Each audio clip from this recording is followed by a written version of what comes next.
Hello trigonometry students. Today we're going to be looking at identities using more exotic tools. So at Rye High School, the way we do this is the second time around that we've seen these basic trigonometric identities, and this is like the third part of that second time around. So we're going to be using more exotic tools on these kinds of problems, things that come back from other functions as well. So what kinds of tools do you think we're probably going to need on this one? What's way different about it compared to all the problems you've seen so far? It's got absolute value and it has natural log. So we're probably just going to have to click into logarithm mode. So there's three properties from logarithms that you should remember. One of them is that if you have a logarithm of any base of x and you add it to the logarithm of any base, as long as that base is the same as this, of something else like y, what can you do? Logarithm x times y. Logarithm of x times y. You can condense those two logs into one, or vice versa, right? You can use that tool backwards. If you have a product in one log, you can split it apart into two logs with a sum. This is a very important rule in calculus. That's why I assigned these couple problems with identities, just so you remember. Of course, there's an equivalent rule that turns subtractions into division. And you can use it forwards or backwards. What's the third rule of logs? The only other rule of logs you really need to remember is probably the easiest one. What does it do? I think it takes something that has an exponent like that, a logarithm eating an exponent expression, an exponential expression, and does what? It's the exponent in front. Yeah, you can pull that exponent down in front. Or likewise, if you had this, you could put that exponent up and top. We use that all the time on different kinds of calculus problems. All three of these, very calculus applicable. And then, not like we use them in a different way, we use them the same way. So you can also use them in identities if you have an expression like this. So which side do you guys think I should start on? Clearly the left-hand side. You could probably do either one, but I think the left-hand side has more meat to it, so let's grab that side.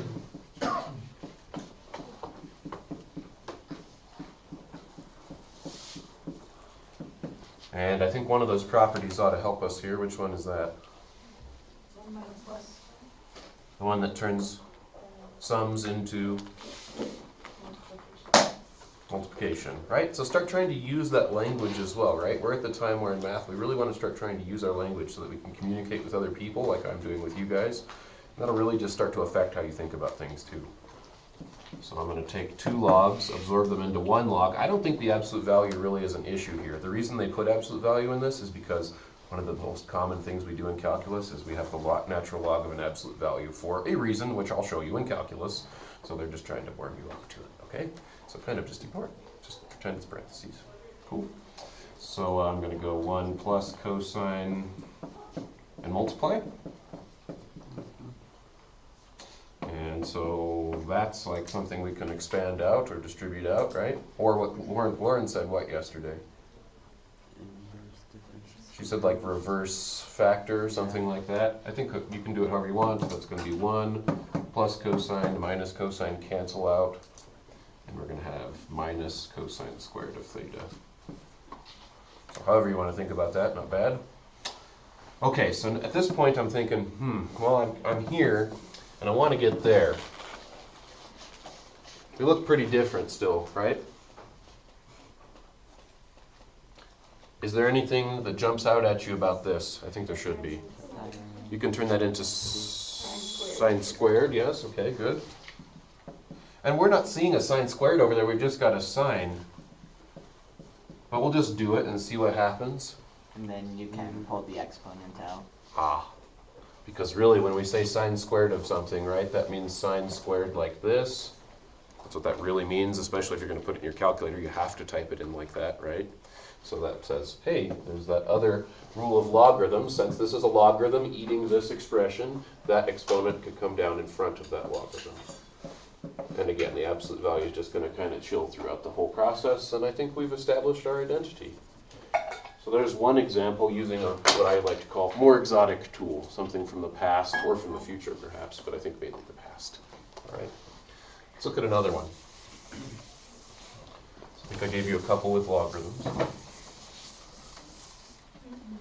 I don't know if this one had a more exotic tool, but I thought it was just one that we should try. So you've got a couple like these.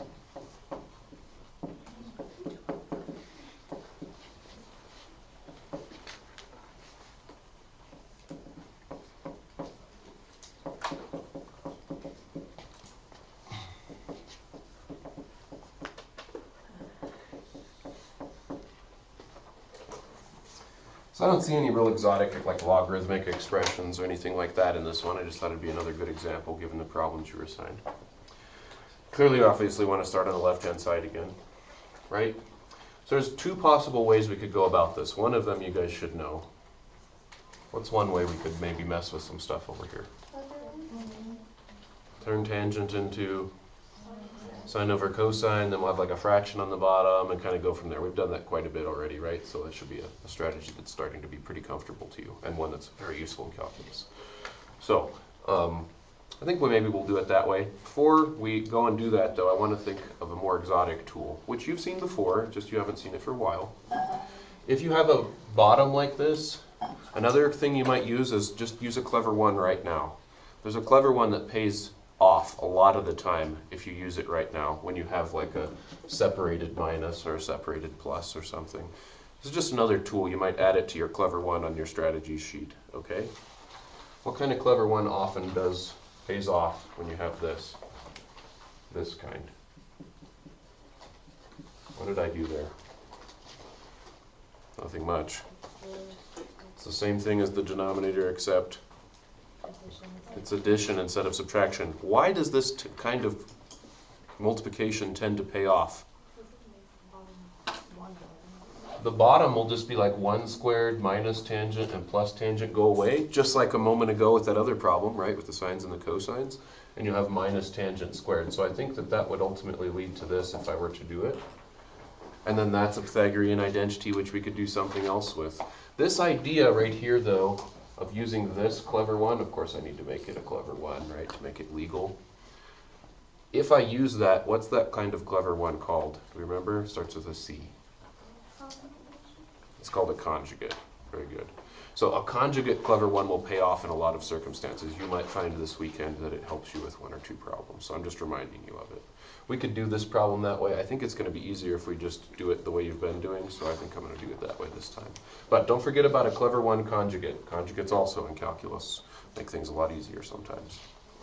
So let's just go ahead and do this one the traditional way, though, and see if it works. And if we get stuck, we'll go back and try that. I didn't actually do this before class, so let's have a look. So I'm going to say this side, I'm just going to start working with it right away.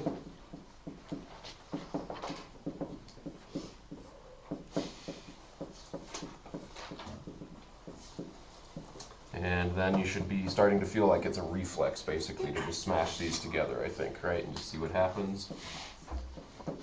So here I'm going to go cosine, cosine. Yeah, so it's going to become cosine minus sine over cosine. And here, what am I going to do? Sine over sine, so that it has that denominator.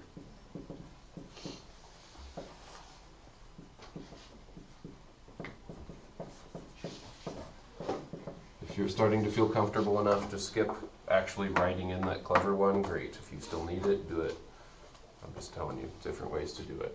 It's always good to identify the main fraction bar so you don't get lost, because I think we're going to probably do what next?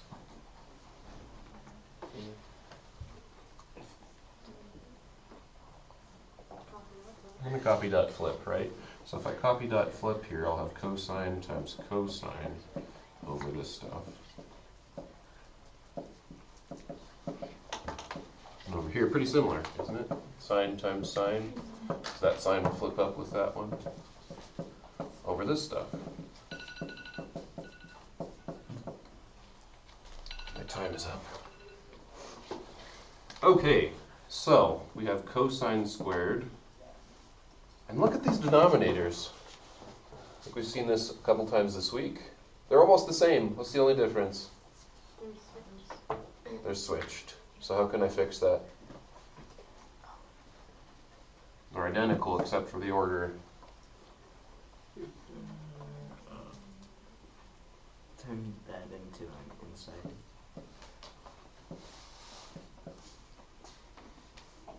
I almost did it right. I pulled the negative out. What do I need to do to fix that and finish it? It's going to make that positive, right? Negative sign. That's going to be negative, though. Okay? So, what I basically have now is cosine minus sine over here. I'm not going to do it to both. Sine squared up there. And then down here I really have cosine minus sine. And now it matches. But I have this negative outside, so where could I put that? On the top. I could put it in different places, right? Like, I could put it right here, for instance. That'd be one place to put it. Okay, so let's see what I've got. So I'm going to have cosine squared minus sine squared, I believe. And now they have a common denominator.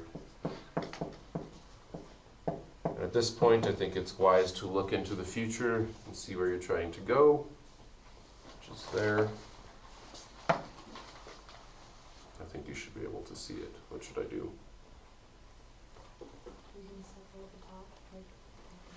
Factor. Difference of squares and you're done, right? So.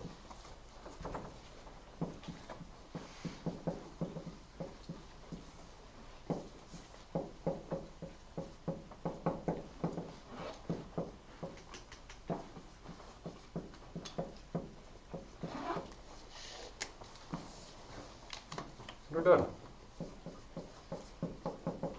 I know it's backwards, but plus doesn't care about backwards. Only minus cares about backwards. And when minus does care about backwards, I just showed you universally how to change that in any situation, be it trigonometry or otherwise, yeah? So you should be able to fix that backwards issue in any circumstance in math from now on. Just like that. That's it, right? We've done this a few times, but I think by now you should start absorbing it, yeah? It should be something you can pull out of your belt and do. All right, so we're going to look at one more tool that's more exotic when I get back here in a moment. So our last example we're going to look at with the more exotic tool, the exotic part kind of comes in at the beginning. Which side do you think we should pick? I think I also picked one where we're going to probably going to have to work both sides. So the left side looks like it has more because of the cubes at least, right? It's got lots of exponents and stuff. So the cubes up here should clue you into what tool you're going to use. So I'm not going to write it down again. I'm just going to work it like you guys have been doing. The tool I'm going to use, I'm setting it up right now. What am I going to do at the top? I'm going to factor it.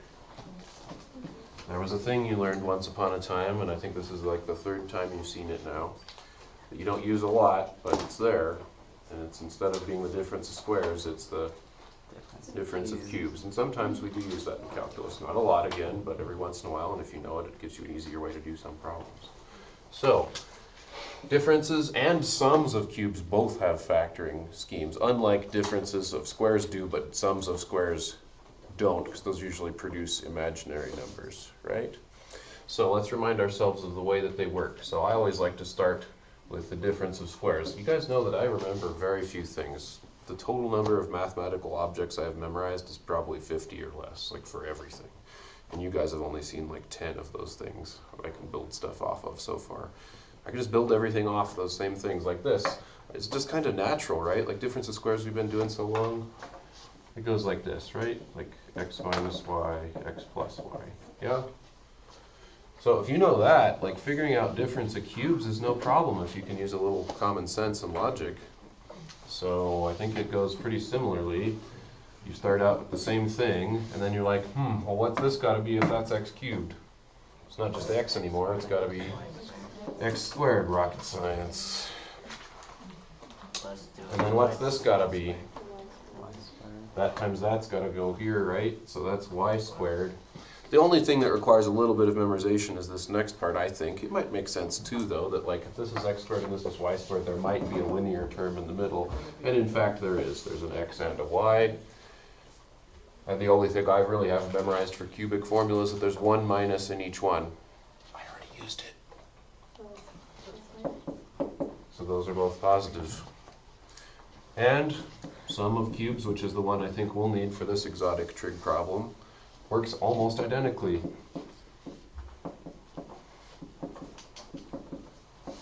All that's the same. Each formula has one minus in it. Do you think this one starts as minus since it's plus? So where do you think the minus is going to go? There or there? If you put it there, won't you have negative y squared times y? That's going to be negative y cubed. Is this negative y cubed? No, so that means it must be there, just due to logic. Okay, so the way I memorize this If you want to memorize it, you can just use logic like I just showed you. But if you want to memorize it, you remember that minus goes minus plus plus, and plus goes plus minus plus. Otherwise, they're identical. So, I think we need that for this trigonometric thing. So I'm going to say sine plus cosine, because it's plus. And what's going to go here? Sine squared. Sine squared. And at the end, Cosine. cosine squared. And in the middle, Sine which I've cosine. definitely not left enough room for, plus. There you go. There's the first step. Okay. Does anybody see anything in there somewhere that we can change into something else? Let's give everybody one more second, and you can tell me quickly. There might be more than one thing. And it's still pretty beastie, right? Like, pretty beastie, I don't see that at all. Ugh. What'd you see? Oh, they're separated, but we can basically say that these guys make 1. Okay, that'll be a little simpler, so I'm going to do that. I'm just going to call that 1 right here and minus that guy right here. So copy and paste this guy. Those guys make 1 by Pythagoras. Copy and paste the rest. We'll see where we go from there.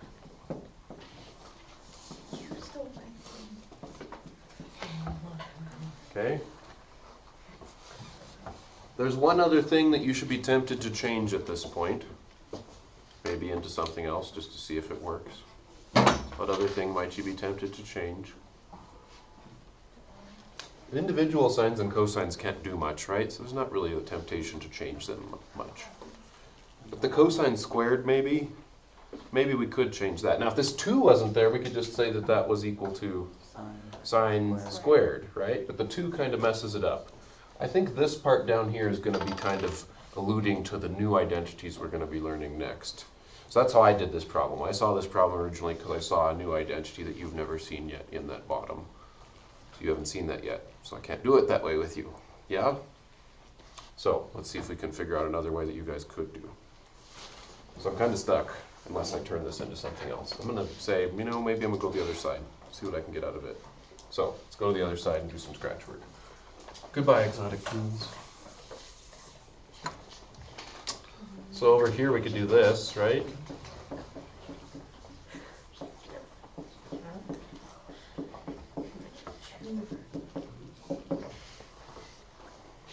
Easy enough.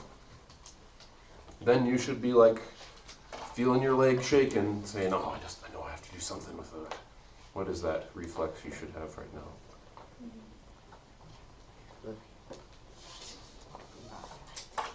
I want those to go together. Yeah? This one needs...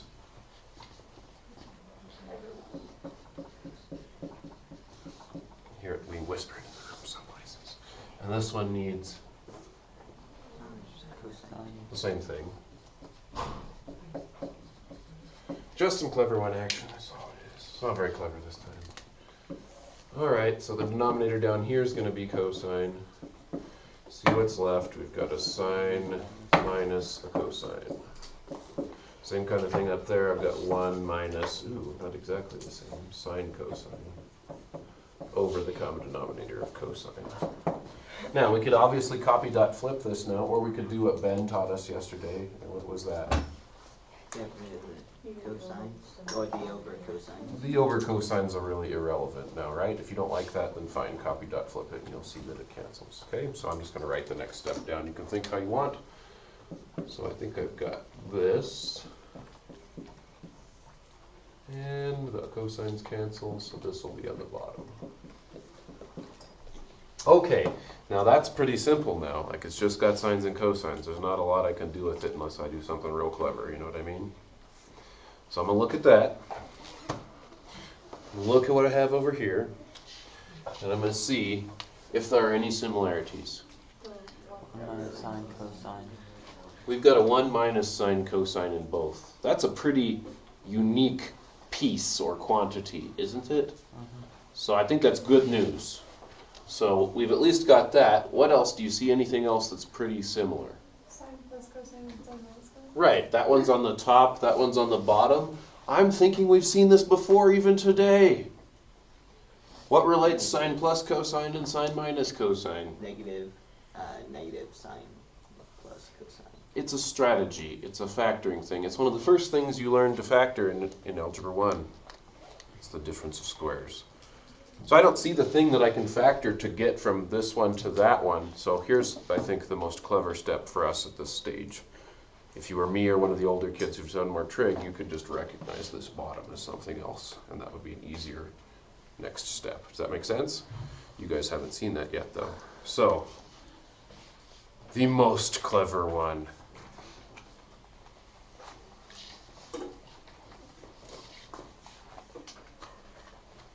That's one.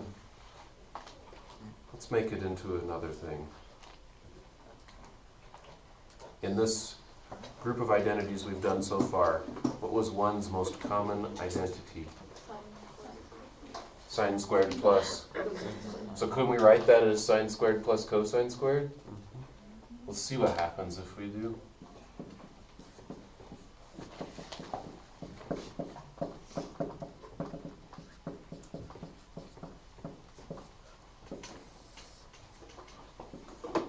So that one is sine squared plus cosine squared. Yeah? You are you. Why is that helpful? Well, look into the future based on the ideas I gave you. It's fun to try to achieve future sight. Those are like terms now. You're going to have sine squared minus cosine squared, which is a difference of squares, which will cancel like we need it to. So here's the next step. Oh, I'm getting too sloppy. Let me try to be neat since we're taping.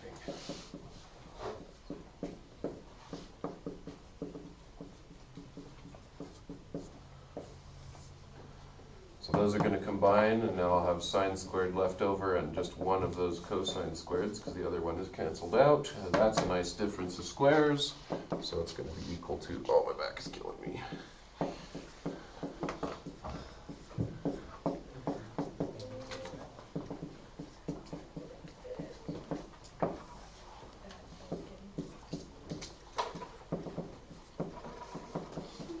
So, factoring with difference of squares, you get this, and then you're like, oh yeah. But, remember, we worked both sides, so what do I need to do now? That's just scratch work, right? So I'm just going to link the road back together. So that, my next step from that was to go like this. So I'm going to say, that's a crazy step that we'd have never thought of unless we had looked on that side.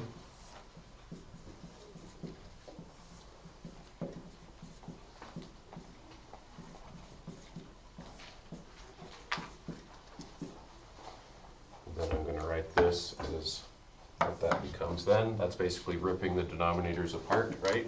So that's easy to see actually. To rip this apart, it's going to be 1 over cosine. And then here when we rip it apart, that's going to cancel to just sine. We rip the bottom apart, sine over cosine will be right there. So this isn't actually that clever of a step even. It's just ripping a denominator apart and then saying, hey, that's secant. Hey, that's tangent. Success!